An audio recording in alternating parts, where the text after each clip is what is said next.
But when you read the biblical text, when you read the story in Genesis, it's a little more complicated than that. And in fact, I will go so far as to say that it is basically unreadable. It's unreadable. Why? Because it is just riddled with contradictions and duplications.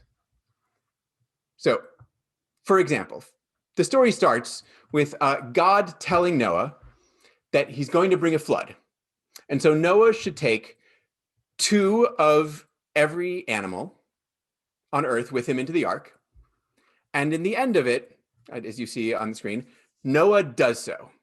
Right? Terrific. That's the story we know. Take 2 of every animal into the ark. And Noah does so. And that's all well and good.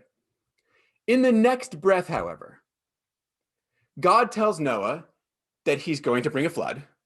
And so Noah should take not 2 of every animal, but 7 pairs of every clean animal and 2 pairs of every unclean animal and 7 pairs of birds with him onto the ark. And Noah does so. Right? So like suddenly it's not so well and good anymore.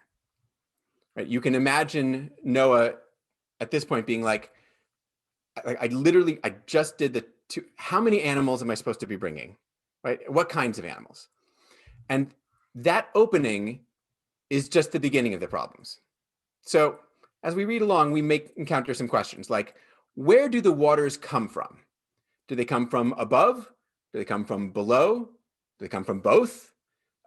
Is it just rain? No, what kind of water is this? How long does the flood last? 40 days, like in the song, or 150 daisies?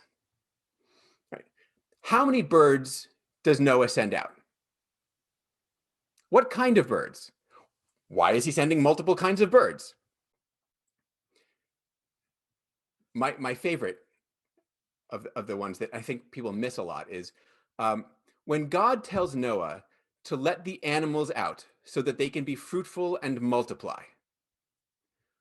Why does Noah then proceed to kill some of them? And finally, how many times does God need to tell Noah that he's not going to bring another flood?